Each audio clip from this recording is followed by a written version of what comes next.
Islamic scholar مفتی محمد یوسف تیبی حفظہ اللہ تعالی، فاضل Medina university. الحمدللہ رب العالمین والصلاة والسلام علی رسولہ الکریم وعلی آلہ وصحبہ اجمعین وبعد۔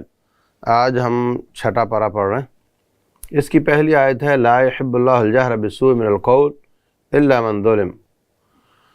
زبان سے سخت بات کرنا، شکایت بھری بات کرنا، بری بات کرنا جائز نہیں سوائے اس کے کہ جس پر ظلم ہوا ہو۔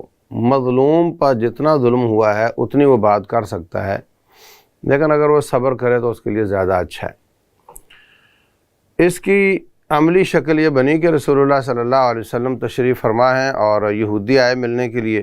عائشہ صدیقہ رضی اللہ تعالیٰ عنہ ٹو میں رہتی تھیں کہ یہ شرارتی لوگ ہیں، کوئی ایسی بات نہ کریں، تو وہ کہتی ہیں کہ میں دیکھتی رہتی تھی دروازے کے بیچ سے کہ کیا چل رہا ہے۔ تو انہوں نے آتے ہی کہا السلام علیکم۔ السلام علیکم کا معنی تم پر ہلاکت ہو، نعوذ باللہ۔ تو حضرت عائشہ رضی اللہ تعالیٰ عنہ نے اندر سے جواب دیا وعلیکم السلام واللعنہ، تم پر ہلاکت بھی ہو اور لعنت بھی ہو۔ تو رسول اللہ صلی اللہ علیہ وسلم نے خالی اتنا ہی فرمایا وعلیکم، بس اس سے زیادہ بات نہیں کی۔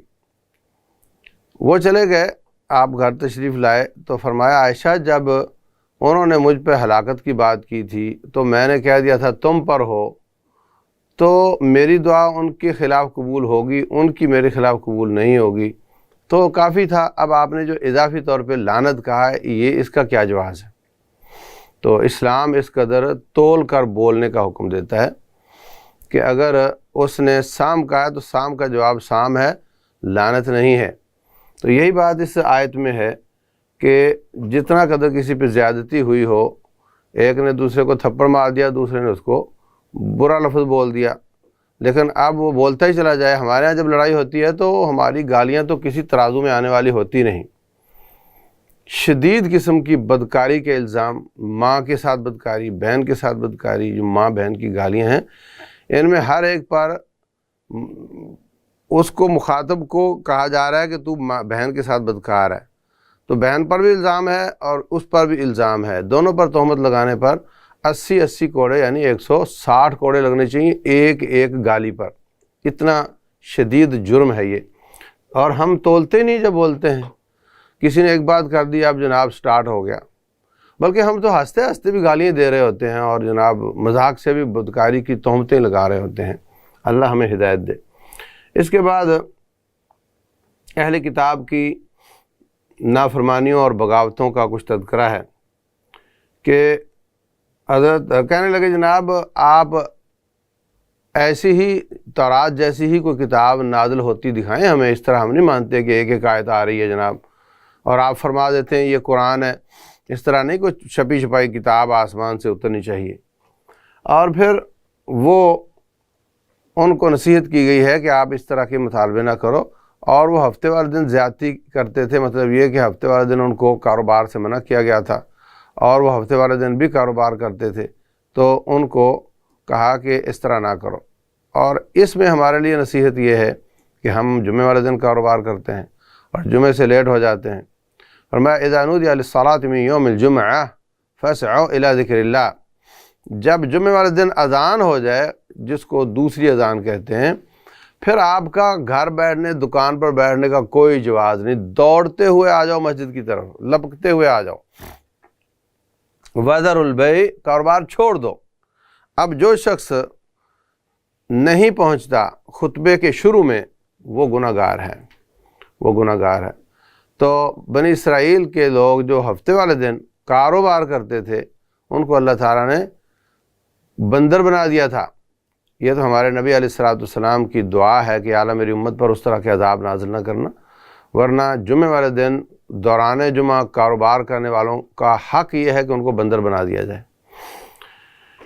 اس کے بعد اللہ تبارک و تعالیٰ فرماتے ہیں کہ عیسیٰ علیہ السلام جو ہیں ان کی حیثیت کیا ہے۔ وہ دعویٰ کرتے ہیں، یہودی دعویٰ کرتے ہیں انا قتلنا المسیح ابن مریم رسول اللہ، ہم نے ان کو قتل کر دیا۔ اللہ فرماتے ہیں غلط بولتے، وما قتلوہ وما صلبوہ ولکن شبہ لہم، یہ جو کہتے ہیں ہم نے قتل کیا، بالکل نہیں کیا، ان کو مشابہ ہوا ہے، ایک ہم شکل بندے کو انہوں نے سولی چڑھا دیا اور کہا ہم نے قتل کر دیا، بلکہ بل رفعہ اللہ الیہ، اللہ تعالیٰ نے ان کو آسمان کی طرف اٹھایا ہے۔ اور رسول اللہ صلی اللہ علیہ وسلم کے فرامین بتاتے ہیں کہ وہ قرب قیامت واپس آئیں گے۔ قرب قیامت 3 لوگوں کے آنے کی یقینی پیشین گوئی ہے، ایک مسیح دجال، ایک مسیح ابن مریم اور ایک مہدی صاحب آئیں گے۔ تو رسول اللہ صلی اللہ علیہ وسلم فرماتے ہیں کہ میرے ہم نام ہوں گے، میری ولدیت ان کی ولدیت ہوگی، میری نسل سے ہوں گے، چپٹا ماتھا ہوگا، اور ایک دم اٹھیں گے۔ وہ پہلے سے جناب جماعت بنا کر بیٹھا ہوا ہے اور وہ ایک قائد ہے، اور اس طرح نہیں ہوگا۔ یصلح اللہ فی لیلہ، ایک دم ایک رات میں اللہ ان کی اصلاح کرے گا، بندہ قابل ہوگا مگر اس طرف نہیں ہوگا، اور اللہ تعالیٰ ان کو اچانک ہدایت دے کر کھڑا کرے گا، تو وہ 7 سال دنیا پر حکومت کریں گے، اور وہ ایسے وقت میں آئیں گے جب شدید ظلم ہوگا، اور وہ پوری دنیا کو عدل کے ساتھ بھر دیں گے، اور عدل اتنا بابرکت ہوگا کہ ایک انار مختلف لوگ مل کر کھائیں تو ان سے ختم نہیں ہوگا۔ تو یہ نماز پڑھانے کے لیے تیار ہوں گے، تو ادھر سے حضرت عیسیٰ علیہ السلام اتریں گے دمشق کے سفید منارے پر، 2 فرشتوں کے ہمراہ اتریں گے، اور حضرت مہدی کہیں گے آپ نماز پڑھائیں، وہ کہیں گے نہیں یہ امت کا اعزاز ہے، آپ ہی نماز پڑھائیں گے، میں پیچھے پڑھوں گا۔ پھر حضرت عیسیٰ علیہ السلام جو ہیں وہ مقابلہ کریں گے دجال کا، تو دجال کا مقابلہ جب کریں گے تو دجال تباہ ہو جائے گا، اور اس کے بعد سارے اہل کتاب ان پر ایمان لے آئیں گے۔ پھر وہ کیسے دوبارہ وفات پائیں گے اس کا تذکرہ احادیث میں میرے علم میں نہیں ہے۔ تو حضرت عیسیٰ علیہ السلام جب دجال کو تباہ کر دیں گے تو پھر اللہ تعالیٰ فرمائے گا اے عیسیٰ اپنے ساتھیوں کو لے کر پہاڑ پر چڑھ جا، میں ایک قوم کو چھوڑنے جا رہا ہوں جن کا تم مقابلہ نہیں کر سکو گے، وہ ہیں یاجوج ماجوج، آدم کی اولاد سے ہی ہیں، موجود ہیں اس وقت دنیا میں، اور دنیا کبھی ترکیوں کو یاجوج بنا دیتی ہے اور کبھی چائنیوں کو بنا دیتی ہے، ایسا بالکل نہیں ہے۔ حتیٰ اذا فتح یاجوج و ماجوج، جب اللہ تعالیٰ یاجوج ماجوج کو کھولے گا، تو یہ تو سب کھلے ہوئے ہیں، تو آتے جاتے ہیں ہر جگہ پر، وہ دنیا میں موجود ہیں، یہ کوئی ایسی حقیقت ہے یا تو دنیا کو پتہ نہیں یا پھر وہ چھپا رہے ہیں۔ وہ اتنی زیادہ تعداد میں مخلوق دنیا میں موجود ہے، یہ جو بات ہے اس پر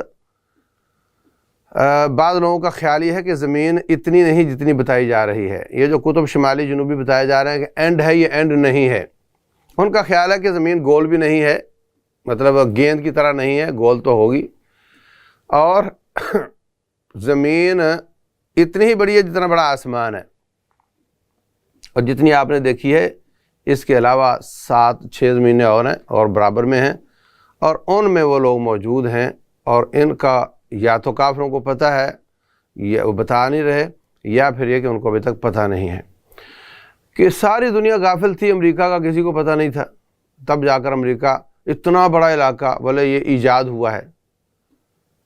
تو یہ آج اگر اس وقت کے لوگوں کو امریکہ کا پتہ نہیں تھا تو آج لوگوں کو اس دنیا کا اگلی دنیا کا نہیں پتہ، تو ہو سکتا ہے ایسے۔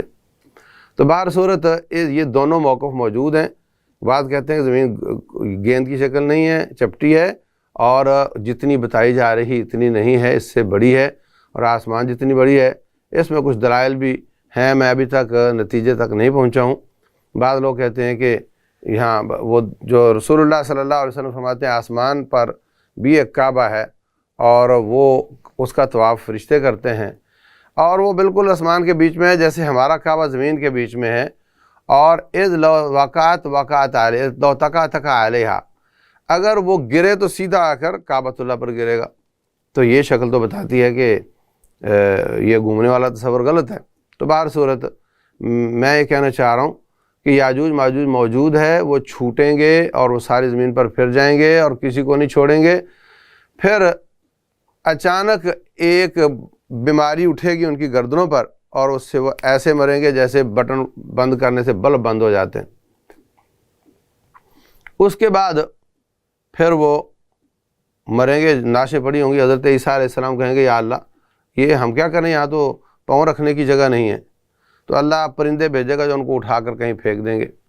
تو ان کی کمانوں اور ان کے تیروں کی لکڑی کو جلا جلا کر موسیٰ عیسیٰ علیہ السلام کے ساتھی روٹیاں پکائیں گے۔ یہ سب احادیث میں آتا ہے۔ تو یہ تصور کہ عیسیٰ علیہ السلام فوت ہو گئے اور اب نہیں آئیں گے، یہ غلط تصور ہے۔ اور یہ تصور کہ فلاں بنا یہ جو مرزا تھا میں عیسیٰ بن کر آ گیا ہوں اور میں مسیح ہوں، یہ تصور بھی بالکل جھوٹ ہے، اور یہ وہ آئیں گے اور یہ سارے واقعات ہوں گے۔ اس کے بعد اللہ تعالیٰ نے ان کے عقیدہ تثلیث کا رد کیا ہے۔ اے اہل کتاب، دین میں غلو نہ کرو اور حق بات کرو۔ مسیح علیہ السلام تو مریم کے بیٹے ہیں، اللہ کے بیٹے نہیں ہیں، اور وہ اللہ کا بندہ ہیں اور اللہ کا کلمہ ہے، اور اللہ نے ان میں روح پھونکی ہے۔ اور تین نہ کہا کرو، لا تقولوا ثلاثہ انتہوا، بعد آ جاؤ، ایک اللہ ہے، تین نہیں ہے۔ بھلے یہ کہتے ہیں نہیں ہم اصل میں ایک ہی مانتے ہیں، غلط بولتے ہیں۔ ان سے کہو تین میں سے پہلے کون ہے، بولے تینوں پہلے ہیں۔ ان سے کہو تین میں سے بڑا کون ہے، کہتے ہیں بڑے، تینوں بڑے ہیں۔ تو پھر تو تین مانتے ہوئے نا، ایک تو نہیں مانتے یہ۔ تو یہ درست ان کا عقیدہ شرک والا عقیدہ ہے۔ یہ سورہ نساء ختم ہوتی ہے، اس کے بعد سورہ المائدہ ہے۔ اس کے بعد سورہ المائدہ۔ المائدہ کا معنی ہوتا ہے دسترخوان، آپ بچھاتے ہیں دسترخوان، اوپر کھانا رکھتے ہیں۔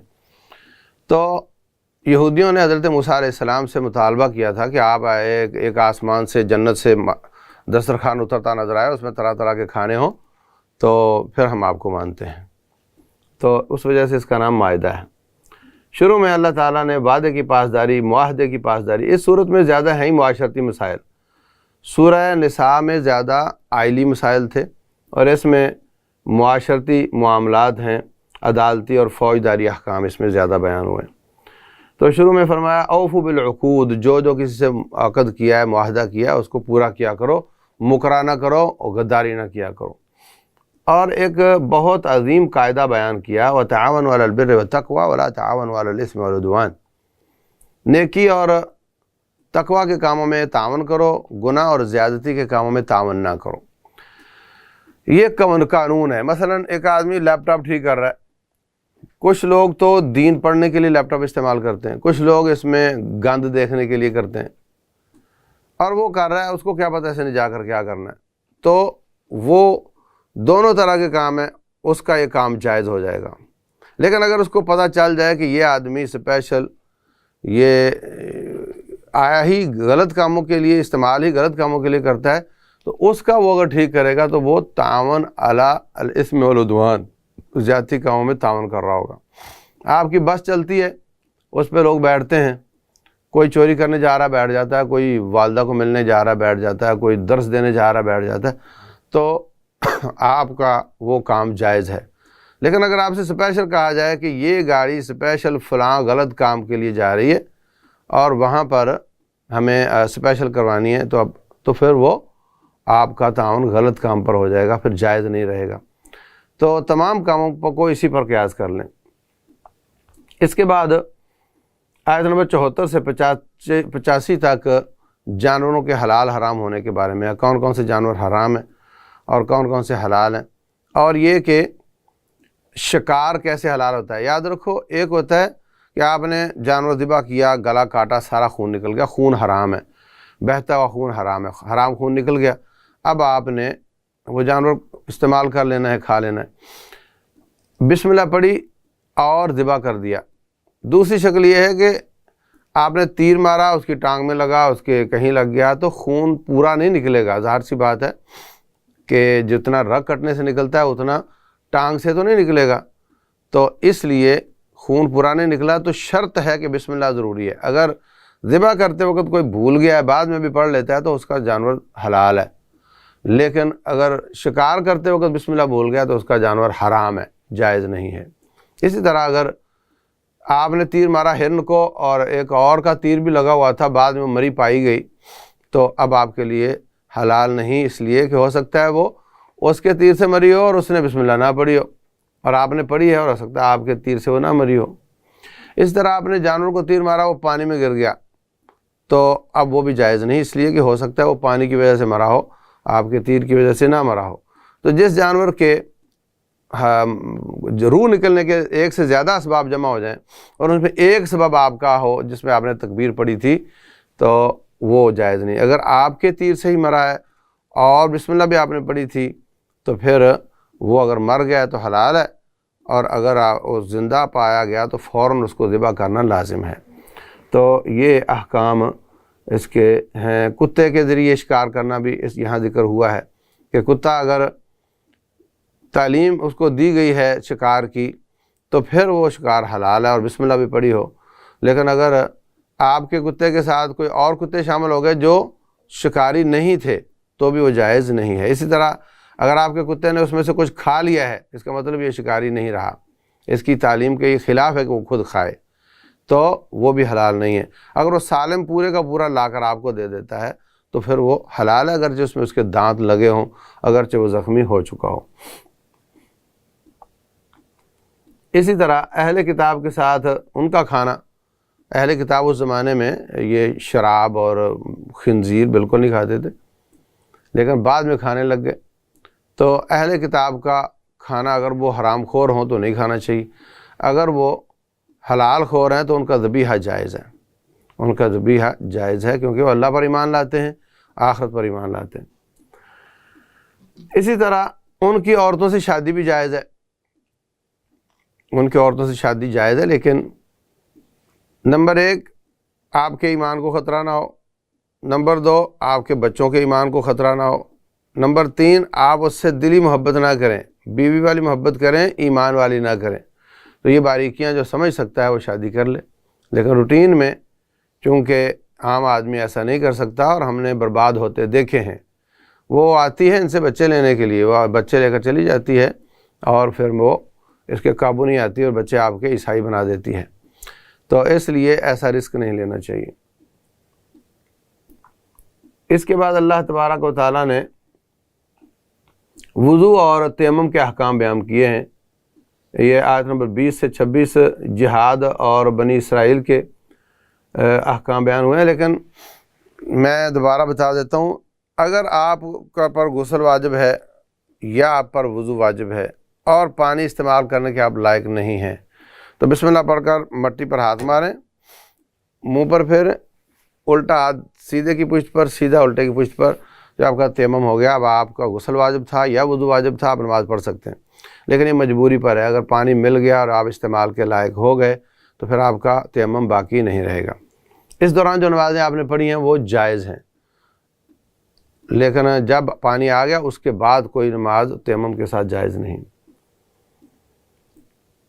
اس کے بعد بنی اسرائیل کے بارے میں کہ جب ان کو ان کے نبی نے کہا کہ چلو اس بستی میں دشمن ہیں، لڑائی کریں ان کے ساتھ، تو کہنے لگے جناب ہم تو نہیں جاتے، یہ تو بڑے بڑے قد والے بڑے بڑے لوگ ہیں، ان فیہا قوما جبارین وَإِنَّا لَن نَدْخُلَهَا حَتَّى يَخْرُجُوا مِنْهَا، پہلے یہ نکلیں پھر ہم داخل ہوں گے۔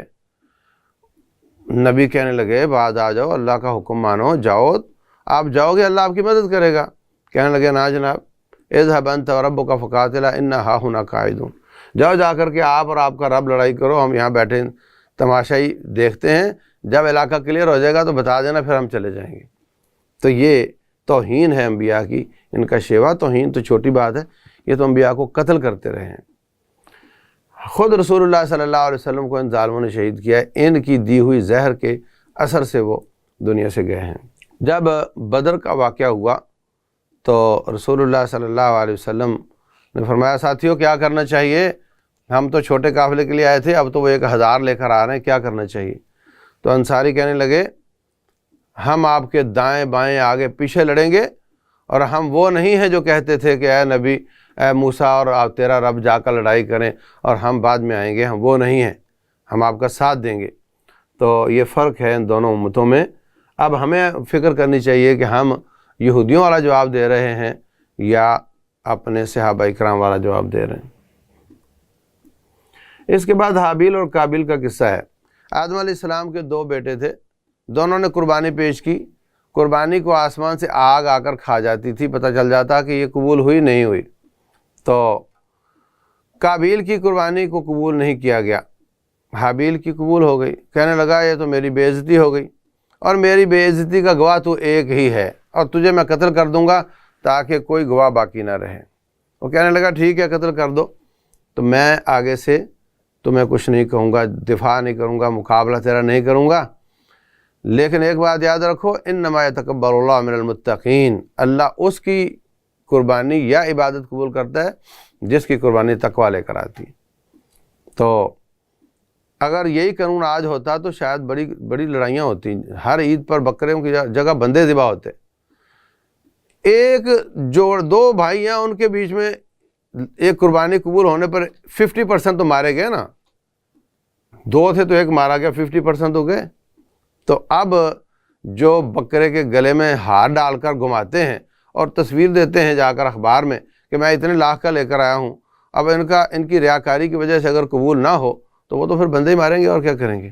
اللہ کا شکر ادا کرو کہ ہمارے ہاں جانوروں کا گوشت کھانا اللہ نے حلال کر دیا اور وہ آگ والا سسٹم ختم کر دیا۔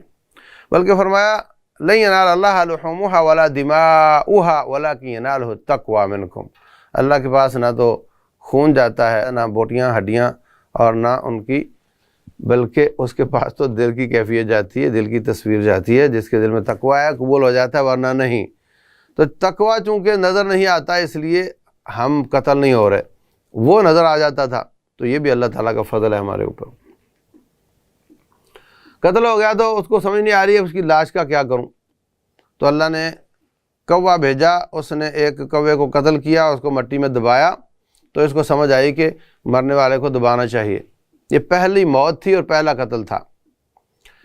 رسول اللہ صلی اللہ علیہ وسلم فرماتے ہیں قیامت تک جتنے لوگ قتل ہوں گے ناحق، امریکہ نے، روس نے 15-20 لاکھ مسلمان شہید کر دیے ہیں عراق اور افغانستان میں، جتنے بھی ساری تاریخ میں قتل ہوئے، ناحق قتل ہوئے، ان سب کا گناہ قاتلوں کو ہوگا، اور اتنا ہی گناہ ان کا اس قابیل کو ہوگا جس نے پہلا قتل کیا تھا۔ تو مسلمانوں اچھے کام کرو، اچھے دروازے کھولنے والے بنو، ایسا نہ ہو کہ آپ چلے جاؤ اور آپ کا گناہ باقی ہو اور پیچھے سے گناہ کی قسطیں آتی رہیں۔ ایسا کچھ کر جاؤ کہ آپ چلے جاؤ اور آپ کے بعد آپ کی نیکی باقی ہو جو آپ نے شروع کی تھی، اور آپ کو نیکی کی قسطیں پیچھے سے پہنچ رہی ہوں۔ اس کے بعد کچھ قصاص کے آیات ہیں۔